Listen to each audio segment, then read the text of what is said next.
Hello friends and my dear students, मैं doctor Vakil Khan आप सभी का स्वागत करता हूं मेरे यूट्यूब चैनल एनाटॉमी जोन में। आज की इस वीडियो में हम बात करेंगे ब्रेकल प्लेक्सिस के बारे में। ब्रेकल प्लेक्सिस एनाटॉमी का बहुत ज्यादा इंपॉर्टेंट टॉपिक है, यानी एग्जाम के पॉइंट ऑफ व्यू से देखें तो ब्रेकल प्लेक्सिस लगभग हर साल क्वेश्चन पेपर में आता है। तो आज की इस वीडियो में मैं आपको बताऊंगा इंट्रोडक्शन ऑफ ब्रेकल प्लेक्सिस, उसका कंपोनेंट्स के बारे में जैसे रूट, ट्रंक, डिवीजन, कॉर्ड, उसकी ब्रांचेस के बारे में, और आखिरी में बताऊंगा उसके अप्लाइड एनाटॉमी जैसे कि आर्ब्स पैरालिसिस क्या होता है, उसके अलावा क्लम्पकीज पैरालिसिस क्या होता है, और साथ ही मैं आपको बताऊंगा कि ब्रेकल प्लेक्सिस कैसे बनाए, यानी ब्रेकल प्लेक्सिस इजी वे में एक ट्रिक के थ्रू कैसे बनाए। यानी ट्रिक के थ्रू मैं आपको ब्रेकल प्लेक्सिस बना के भी दिखाऊंगा कि इस टाइप से ब्रेकल प्लेक्सिस बनाना है बहुत ज्यादा आसान तरीके से। तो चलिए चलते हैं मेरे लैपटॉप की स्क्रीन पे जहां मैं आपको पूरा इंट्रोडक्शन देता हूं। और वीडियो स्टार्ट करने से पहले जो लोग रिक्वेस्ट करूंगा, जो लोग इस चैनल पर न्यू हैं, जो फर्स्ट टाइम मेरा चैनल देख रहे हैं, वो चैनल को सब्सक्राइब करें और अगर वीडियो अच्छी लगे तो लाइक दें। Thank you. तो चलिए स्टार्ट करते हैं ब्रेकल प्लेक्सिस। तो सबसे पहले ब्रेकल प्लेक्सिस का introduction. The brachial plexus is the plexus of nerve formed by the anterior or ventral rami of the lower four cervical and first thoracic spinal nerves। यानी जो brachial plexus है वो जो four cervical nerve और एक thoracic nerve से मिलके बना होता है, मतलब C5, C6, C7, C8 और T1 से मिलके बनता है। ठीक है, अब उसके बाद में आता है इसको components. So the brachial plexus consist of four components, root, trunk, division and cord. यानी ये फोर कंपोनेंट से पूरा मिलके बनता है। ठीक है, इसका मैं आपको डायग्राम भी बना के बताऊंगा, आगे बताने वाला हूँ कि कैसे इसको बनाना है। ठीक है, now the root and trunks are located in the neck, division behind the clavicle and cord in the axilla. मतलब ये इसका रूट वाला पार्ट और ट्रंक ये इतना वाला पार्ट आता है किसमें, नेक के अंदर, मतलब नेक रीजन में रहेगा। बाकी ये डिवीजन वाला पार्ट आता है क्लेविकल के बैक साइड में, बिहाइंड में। ठीक है, उसके बाद में कॉर्ड और इसकी ब्रांचेज ये आती हैं एक्सिला के अंदर। ठीक है, अब देखते हैं ये रूट, इसका वन बाई वन देखते हैं रूट। तो the root 5 are constituted of anterior primary rami of the C5 to T1 spinal nerve. यानी जो रूट बना हुआ है वो किससे, C5 से T1 तक स्पाइनल नर्व से बना है। They are located in the neck deep to the scalenus anterior muscle. ठीक है ना, यानी नेक में रहता है वही जो मैंने बताया, और स्क्लेनस एंटीरियर मसल के डीप में।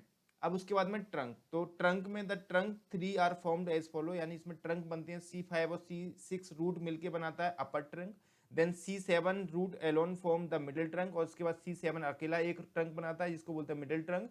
And C8 and T1 root join to form the lower trunk. इसके बाद में जो आखिरी के C8 और T1 रूट मिलके बनाता है lower trunk. They lie in the neck occupying the cleft between scalenus medius behind and the scalenus anterior in front. ठीक है, यानी जो रूट है, जैसे अगर मैं डायग्राम बताऊं आपको, तो ये C5 और C6 मिलके बनाएगा अपर ट्रंक। ठीक है, C7 अकेला एक अलग से ट्रंक बनाता है मिडिल ट्रंक जिसको बोलते हैं। उसके बाद में C8 और T1 ये रूट दोनों रूट मिलके बनाएंगे लोअर ट्रंक।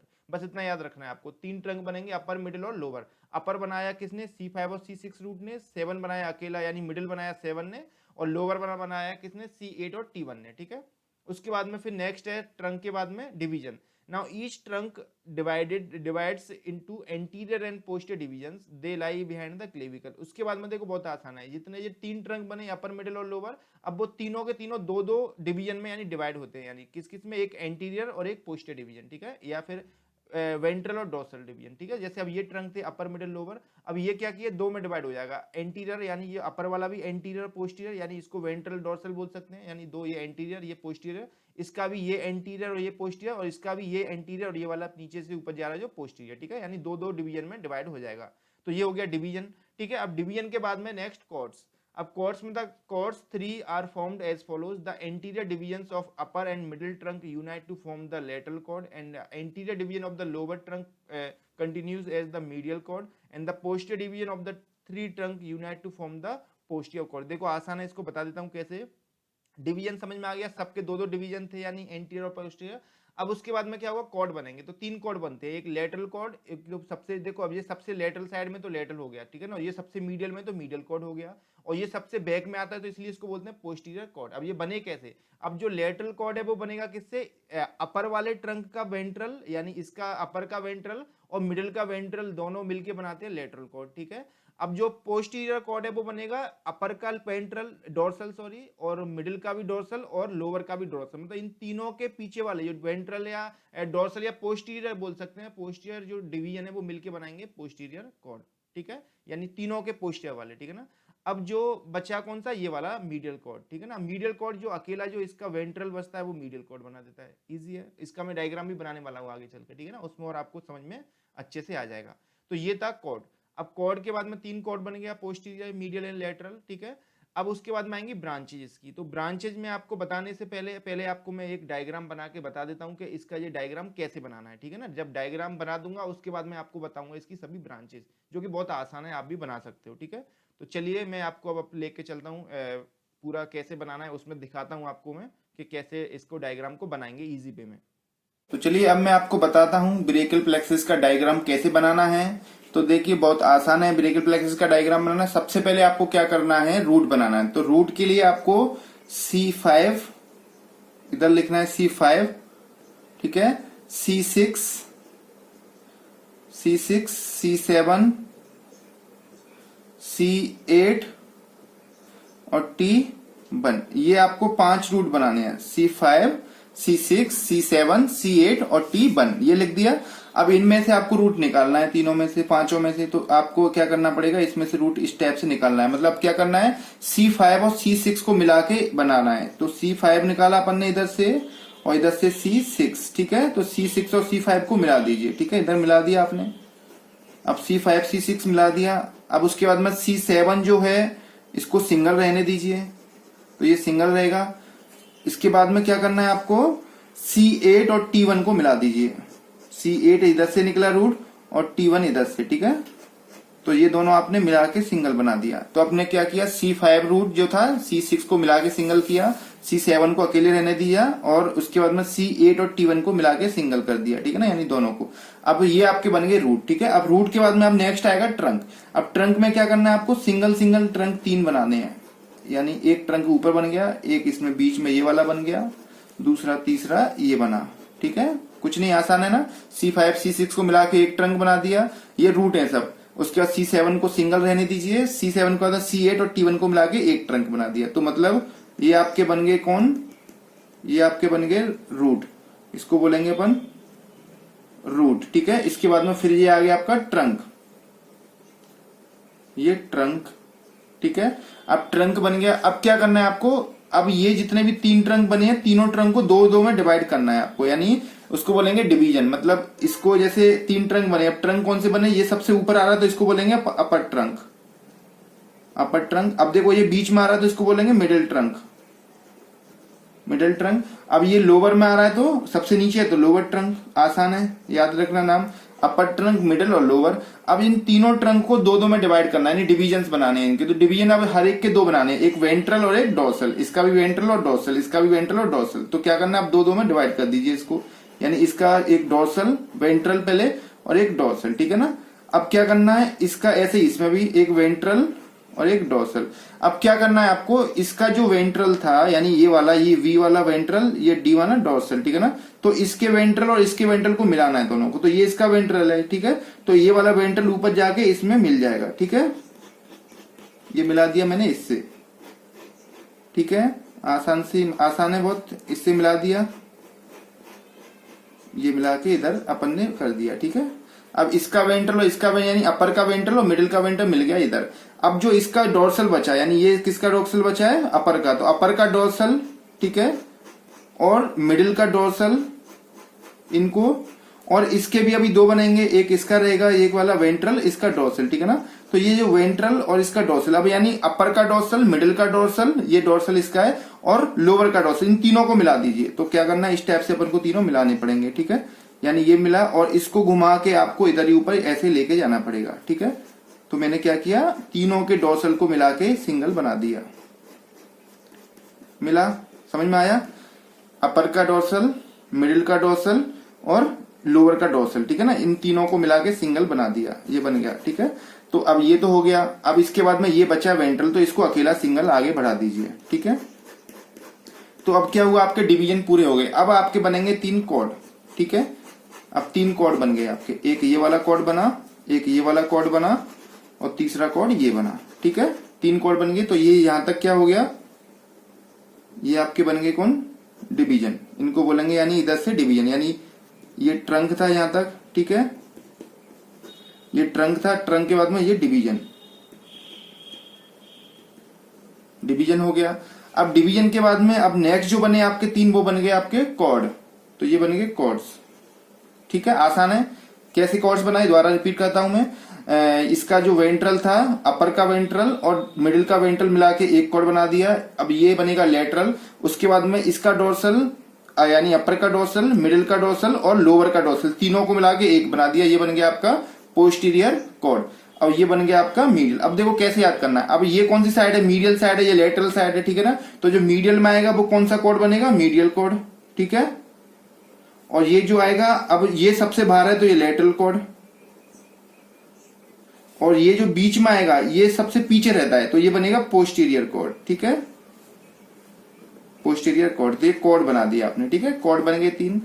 अब कॉर्ड के बाद में फिर आती है ब्रांचेस। तो ब्रांचेस आसान है। अब क्या करना है आपको, सबको द्वारा दो दो में डिवाइड करना है, इनको तीनों को। अब दो दो में डिवाइड करेंगे तो कैसे करेंगे अपन, इसको भी दो में डिवाइड करना है आपको, ऐसे करके एक ऊपर चला गया और एक इसका नीचे आ जाएगा इस टाइप से, ठीक है ना, इसका नीचे आ गया। अब इसका भी जो मीडियल कॉर्ड था इसका भी आपको क्या करना है, इसको भी दो में करना है, यानी एक इसका ऊपर चला जाएगा इस टाइप से और इसके ऊपर वाले से मिला देना है, और एक इसका नीचे सीधा आ गया, ठीक है ना, इस टाइप से।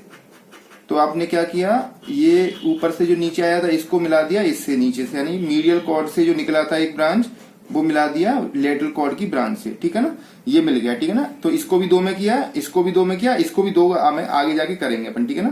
तो इसको भी आगे ले जाइए आप इस टाइप से, तो इसको भी दो में अपन मिक्स करेंगे अभी, ठीक है ना। तो अब ये जो नर्व बनेगी, ये ब्रांच बनी, इसको बोलते हैं अपन मीडियन नर्व, ठीक है ना, यानी बीच में आ रहा है तो ये बन गया मीडियन नर्व, ठीक है। उसके बाद में फिर अब इसको भी आगे जाके फिर अपन दो में डिवाइड कर देंगे इस टाइप से, एक ऊपर और एक नीचे, ठीक है। इसकी भी ब्रांच के नाम बता दूंगा मैं। इस टाइप से बना, यानी हर एक को दो में कर दिया, लेटरल कॉर्ड को भी दो में, इसको भी आगे जाके दो में, और मीडियल कॉर्ड को भी दो में, यानी। तो अब देखो, अब ये बन गई आपकी ब्रांच। कौन सी ब्रांच बनी, ये जो सबसे ऊपर आएगी ये है मस्कुलो कुटेनियस नर्व, ठीक है। तो ये मस्कुलो कुटेनियस नर्व, ठीक है, वो बुक में मिल जाएगा आपको, मस्कुलो कुटेनियस नर्व। उसके बाद में फिर ये जो बनी ये मीडियन नर्व, ठीक है।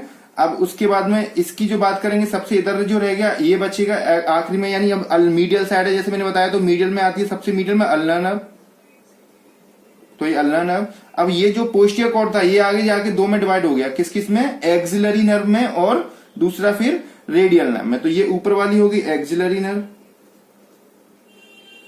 और ये जो बचा ये वाला रेडियल नर्व, ठीक है। तो ये आपकी इधर से जो हो जाएंगी ये सब बन गई आपकी ब्रांच, तो ये ब्रांच, तो इस टाइप से आपको करना है, ठीक है। तो ये बन गया ब्रेकियल प्लेक्सिस। अब इसमें से मैं जो इसकी ब्रांचेज होंगी दूसरी, वो मैं आपको अपने लैपटॉप की स्क्रीन पर बताऊंगा आगे कि कैसे ब्रांच, कौन सी ब्रांच निकलेंगी इसमें से। तो आसान है, तो इस टाइप से आप पूरा आसानी से ब्रेकियल प्लेक्सिस बना सकते हैं, ठीक है। तो जैसा आपने देखा बहुत आसान था डायग्राम बनाना, आपको कैसे पूरा ब्रेकियल प्लेक्सिस का डायग्राम बनाना है। अब मैं बताता हूँ आपको ब्रांचेज। जैसे मैंने ये वाला डायग्राम बनाया था आपके लिए, उसमें पूरा पेज पे बनाया था, ये जैसा बनाया। अब इसमें से आपको ब्रांचेज निकालनी है, ठीक है ना, यानी ये छोटी छोटी ब्रांच है, ये बताना है। तो देखो बहुत आसान है। सबसे पहले आपको क्या करना है, एक जो C5 और C6 जो था रूट था, उसमें से निकलेंगी दो ब्रांच, ठीक है। अब कौन सी, एक तो निकलेगी ऊपर साइड में डोर्सल स्केपुलर नर्व, तो डोर्सल स्केपुलर नर्व निकालना है सबसे पहले। अब क्या करना है, नीचे C5, C6 और C7 में से तीनों से एक नर्व निकलेगी नीचे, जिसको बोलते हैं लॉन्ग थोरेसिक नर्व। तो एक नीचे लॉन्ग थोरेसिक नर्व आप आराम से बना सकते हैं, ठीक है। तो ये तो हो गया रूट से। अब आता है ट्रंक।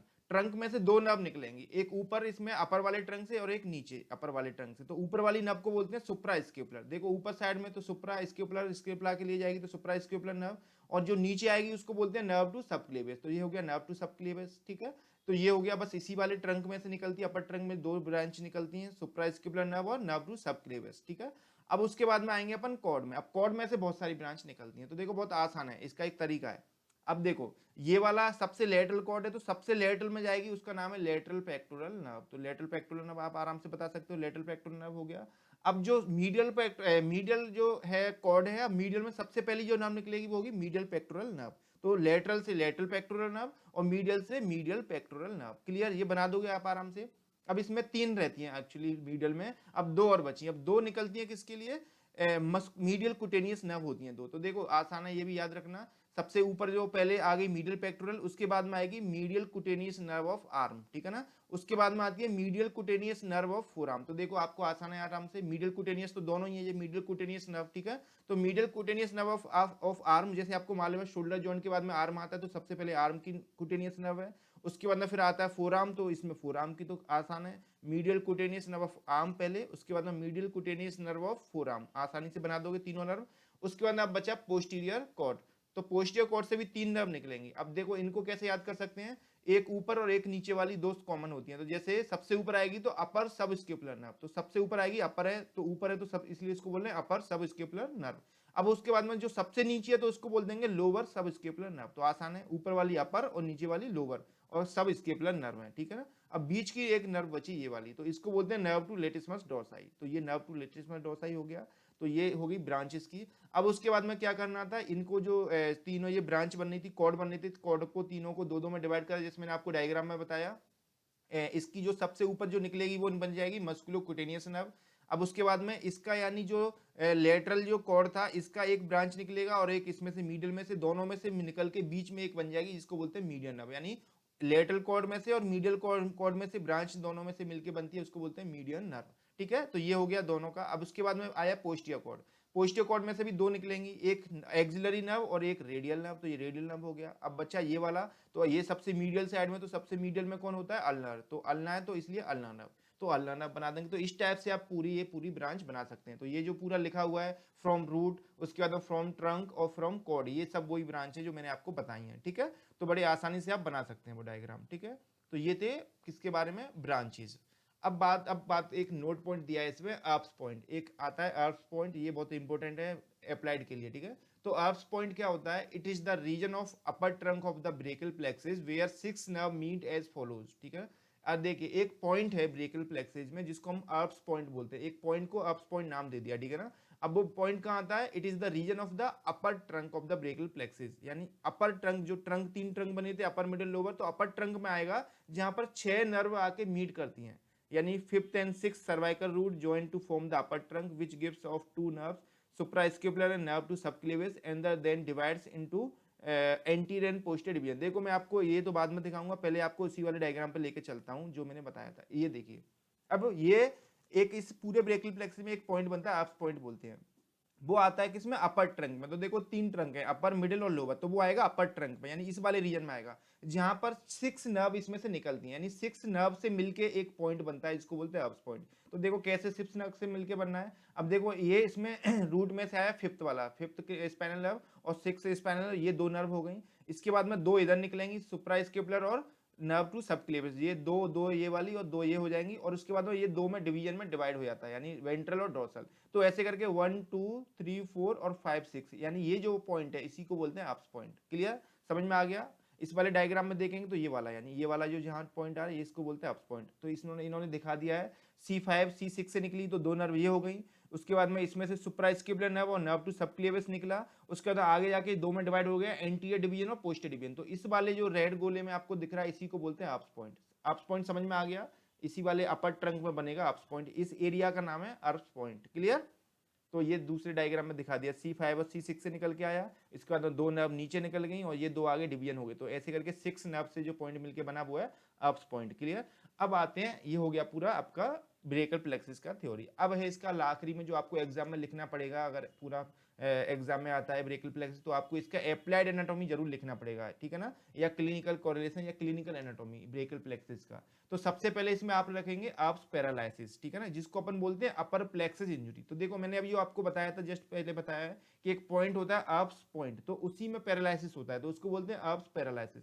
अब इसको दूसरे लैंग्वेज में अपर प्लेक्सिस इंजरी भी बोला जाता है। क्यों बोलते हैं अपर प्लेक्सिस इंजरी, क्योंकि आर्प्स पैरालिसिस अपर ट्रंक में आ रहा है, तो इसलिए इसको अपर प्लेक्सिस इंजरी भी बोल सकते हैं। अब है क्या ये चीज, it is caused by the excessive increase in the angle between the head and shoulder which may occur by fall from back of horse and landing on shoulder or traction of arm during birth of a child। देखो ये इसके cause दे दिए हैं, यानी इसका cause क्या है, excessive increase in the angle between the head and shoulder. देखो कैसे भी करके, यानी जो हेड है, मतलब हेड ये वाला और शोल्डर, इनके बीच का ये एंगल बढ़ जाए, तो इनके बीच का एंगल बढ़ेगा तो क्या होगा, ऊपर से यानी पूरी इंजरी हो जाएगी अपर ट्रंक में, ठीक है। तो इसी को बोलते हैं। अब जैसे कब हो सकता है ये एंगल, कब बढ़ेगा, जैसे कि मान लीजिए उन्होंने कुछ कॉज दिए, जैसे घोड़े की पीठ से गिर जाना, तो घोड़े की पीठ पे से गिरेंगे तब हो जाएगा। लैंडिंग ऑन द शोल्डर, यानी शोल्डर के बल बोलते हैं ना, ऐसे कंधे के बल गिरना, तो लैंडिंग ऑन द शोल्डर हो गया। या traction of arm during child birth, यानी जैसे बर्थ होती है चाइल्ड की तो ट्रैक्शन देते हैं यानी उसमें, ठीक है ना, तो उस टाइम पे भी ये हो जाता है, जैसे ये ट्रैक्शन दे रहे हैं इसमें हेड को, तो ये इधर इंजरी हो सकती है, ठीक है ना। तो ये था अपर, यानी अपर प्लेक्सस इंजरी, ठीक है ना। अब दूसरा पॉइंट है, दिस इन्वॉल्व्स अपर ट्रंक, यानी अब इसमें कौन सी नर्व्स इन्वॉल्व होती है, तो अपर ट्रंक होता है। तो इसमें अपर ट्रंक में रूट वैल्यू क्या आता है इसका, C5 और C6, and leads a typical deformity of the limb called policeman tip hand और porter's hand, porter tip hand और वेटर स्टिप हैंड। यानी जो पुलिसमैन, अब जैसे इसमें बुक में लिखा हुआ है, मैं नहीं बोल रहा, हालांकि ऐसा ऐसा बोला जाता है, पुलिसमैन टिप्स हैंड, मतलब जो पुलिस टिप लेती है, जो रिश्वत लेती है, उसमें जो हाथ कैसे करके लेती है उसका, या पोर्टर्स टिप जो लेते हैं, यानी जो पोर्टर्स मतलब जो बोझा उठाने वाले लोग होते हैं वो कैसे टिप लेते हैं, या वेटर्स को जो टिप लेते हैं तो वो अपना हाथ एक अलग स्टाइल में बनाते हैं, मतलब इस टाइप से। तो इसको बोलते हैं policeman receiving a tip position of upper limb in arms paralyse. मतलब जैसे पुलिस, ऐसे बोला जाता है कि जो पुलिस टिप लेती है तो इस टाइप से पीछे हाथ करके लेती है, तो ऐसा हाथ हो जाता है, वो डिसीज है एक तरह का, ठीक है। तो इसको बोलते हैं अपन पुलिसमैन जैसे उसमें दिया ना, पुलिसमैन टिप हैंड, ठीक है। तो ये हो गया इसका deformity. Now in this deformity the arm hangs by the side adducted and medially rotated and forearm is extended and pronated. यानी ये ऐसा हाथ हो जाता है इसमें, यानी क्या होगा इसमें, arm hang by the body, यानी जो आर्म है वो हैंग हो जाएगा साइड ऑफ द बॉडी में, ठीक है ना, अडक्टेड पोजीशन में रहेगा एंड मीडियली रोटेटेड हो जाएगा, and forearm is extended and pronated, और जो फोर आर्म है वो एक्सटेंड होकर प्रोनेट हो जाता है। क्लियर। तो ये था इसका अप्स पैरालिसिस का। अब इसके बाद में इसका दिया है next point, the detailed account of clinical features of up paralysis is as follows. देखो इसके ये फीचर्स दिए हैं इसमें, यानी क्लिनिकल फीचर्स दिए हैं, क्या क्या होता है अप्स पैरालिसिस होता है। तो इसमें adduction of arm due to paralysis of deltoid muscle, यानी डेल्टोइड मसल पैरालाइज होगी तो अडक्शन ऑफ आर्म हो जाएगा। दूसरा, medial rotation of the arm due to the paralysis of supraspinatus, infraspinatus and teres minor muscle, यानी medial rotation किसकी वजह से हो जाता है, ये तीन मसल पूरे पैरालाइज हो जाएंगे। उसके बाद में एक्सटेंशन ऑफ एल्बो, यानी एक्सटेंशन ऑफ एल्बो किसकी वजह से होगा, due to paralysis of the biceps brachii muscle. उसके बाद प्रोनेशन ऑफ फोरआर्म होगा due to paralysis of the biceps brachii muscle, ठीक है। उसके बाद में loss of sensation that is minimal along the outer aspect of arm due to involvement of root of C6 spinal nerve, यानी जो loss of sensation होता है किसमें, outer aspect of the arm, यानी आर्म के आउटर साइड में। तो ये सब होते हैं, ये यानी ये सब क्लिनिकल फीचर है किसके, अप्स पैरालिसिस के। तो समझ में आ गया अप्स पैरालिसिस कैसे होगा, अपर ट्रंक प्लेक्सिस की वजह से, ठीक है ना, यानी अपर प्लेक्सिस में इंजरी हो जाएगी तब। अब दूसरा है क्लम्पकीज पैरालिसिस, जिसको बोलते हैं लोअर प्लेक्सिस इंजरी। जैसे कि अपन ने तीन ट्रंक देखे थे, अपर ट्रंक, मिडिल ट्रंक और लोअर ट्रंक। तो जो अपर ट्रंक में हो रहा था उसको बोल लेते हैं अपर प्लेक्सिस इंजरी, और जो लोअर ट्रंक में होगा उसको बोलते हैं लोअर प्लेक्सिस इंजरी, यानी क्लम्पकीज पैरालिसिस भी बोला जाता है इसको। इसमें इंट्रोडक्शन इसका, it is caused by the hyper abduction of the arm which may occur when one falls on an outstretched hand or an arm is pulled into machinery or during delivery extended arm in a breech presentation। अब देखो कुछ भी नहीं है इसमें, अब इसमें hyper abduction of arm हो जाता है, ठीक है ना। हाइपर अबडक्शन ऑफ आर्म कैसे होगा, यानी जैसे कि मान लीजिए कोई गिरा जिसमें हाथ बाहर साइड में खींचते हुए गिरा, जैसे ये डायग्राम दिख रहा है, जैसे इसमें गिरा कोई, मान लो ये हाथ उसका ऊपर एक्सटेंड हो गया ज्यादा, हाइपर एक्सटेंड अबडक्टेड हो गया, सॉरी, ठीक है ना। उसके बाद में या फिर दूसरा दिया, यानी मशीन में किसी का हाथ चला गया तो मशीन ने अंदर खींच दिया हाथ को। तीसरा, जैसे डिलीवरी होती है तो उसमें हाथ को पकड़ के खींच दिया, जैसे ब्रीच डिलीवरी है तो उसमें हाथ पकड़ के खींच दिया, तो इस केस में लोअर प्लेक्सिस इंजरी हो जाता है, ठीक है। ये कॉजेंस के। Now the nerve root involve in this injury are C8 T1 and sometimes C7, यानी इसमें मेनली होता है C8 और T1, कभी कभी C7 भी रूट यानी इन्वॉल्वमेंट हो जाता है। अगर जैसे इसमें देखें तो, अगर इसमें डायग्राम में देखेंगे तो इसमें कौन सा होगा, यानी ये वाला C8, यानी ये यहाँ से इंजुरी होगा इसमें, ठीक है ना। C8 टूटेगा, T1, उसके बाद में C7 भी कभी कभी, ठीक है ना। तो इसमें लोअर ट्रंक में यानी प्लेक्सिस में इंजुरी होगा ये वाला, ठीक है। इसको अपन बोलते हैं लोअर प्लेक्सिस इंजुरी या क्लम्पकीज पैरालिसिस। अब इसका क्लिनिकल फीचर्स क्या रहेगा, so the clinical features of Klumpke's paralysis are as follows. Claw hand, claw hand क्या होता है, जैसे पूरा पंजा पंजा बनाना बोलते हैं ना, ऐसे पूरा जैसे शेर का पंजा बनाना उस टाइप से, तो क्लो हैंड यानी due to paralysis of the flexor of the wrist and fingers इसका रूट वैल्यू है C6, C7 and C8 and all intrinsic muscle of the hand that is C8 and T1 से होता है। यानी मतलब क्या है क्लो हैंड का, इसमें जो मसल्स हैं यानी due to paralysis of the flexor of the wrist यानी एंड फिंगर, यानी जो रिस्ट के फ्लेक्सर ग्रुप है वो पूरा पैरालाइसिस हो जाता है, फिंगर्स पूरी पैरालाइसिस हो जाती है, ठीक है ना। किसकी वजह से? C6 और C7 और C8 से वो सप्लाई होता है। तो C7 और C8 में तो प्लेक्स इंजरी हो रहा होता है, तो इसकी वजह से ये सब इसमें पैरालाइसिस हो जाएगा। दूसरा, all intrinsic muscle of the hand, और ऑल इंट्रिंसिक मसल भी पैरालाइज हो जाएंगे, ठीक है ना, जो सप्लाई होती है किससे? C8 और T1 रूट से, ठीक है ना। तो उसमें क्लो हैंड हो जाएगा। जैसे क्लो हैंड में आपको दिखा देता हूँ कैसा रहता है ये वाला। तो देखो ऐसा हाथ हो जाता है, क्लो हैंड इसको बोलते हैं, ठीक है ना। अब दूसरा है लॉस ऑफ सेंसेशन, यानी दूसरा फिर इसी का क्लम्प की पैरालाइसिस होगा तो दूसरा आएगा उसको लॉस ऑफ सेंसेशन। ये भी क्लिनिकल इसका फीचर है क्लिनिकल। तो loss of sensation along the medial border of the four arm and hand. अब देखो इसमें क्या होता है, medial border of the four arm और हैंड जो रहता है मीडियल साइड, उसमें सेंसेशन चला जाता है। क्यों? क्योंकि medial border of the four arm और हैंड में सप्लाई करता है कौन सा रूट? T1। तो T1 तो उसका ब्रेक हो गया, ठीक है ना, तो इसलिए सेंसेशन चला जाएगा, ठीक है। अब नेक्स्ट है हॉर्नर्स सिंड्रोम। हॉर्नर्स सिंड्रोम क्या होता है? यानी एक सिंड्रोम है जिसमें that is characterised by partial ptosis. Ptosis जैसे एक एक करके बता देता हूँ। इसमें क्या होगा? पार्सल टोसिस मतलब जो अपर लिड है वो ड्रूपिंग हो जाता है, मतलब अपर लिड जो आई लिड होता है, मतलब अपर आई लिड सॉरी, वो आधा बंद हो जाएगा, तो पार्सल टोसिस हो जाएगा। दूसरा मायोसिस। मायोसिस में जो प्यूपल होता है वो कंस्ट्रिक्ट हो जाता है, ठीक है ना। एनहाइड्रोसिस मतलब एब्सेंस ऑफ स्वेटिंग, यानी उसमें स्वेटिंग नहीं होता है फेस पे उसके पास। एंड एन ऑफ्थेल्मोस, ठीक है ना। एन ऑफ्थेल्मोस मतलब जो उसकी आई बॉल है वो पीछे साइड में डिस्प्लेसमेंट हो जाएगा, यानी displacement of the eye ball यानी बैक साइड में, ठीक है ना। तो ये हो गया एन ऑफ्थेल्मोस। तो ये सब मिलके यानी पूरा सिंड्रोम बना देंगे, ठीक है ना। यानी आंख बंद रहेगी आधी, और उसके बाद में प्यूपल भी कंस्ट्रिक्ट हो जाएगा, उस पर चेहरे के पे उसके पसीना वगैरह स्वेटिंग नहीं होगी, और आई बॉल पीछे डिस्प्लेसमेंट हो जाएगी, ठीक है ना। Due to the involvement of the sympathetic fibre supplying the head and neck which leave the spinal cord through T1। अब ये किसकी वजह से होता है हॉर्नर सिंड्रोम?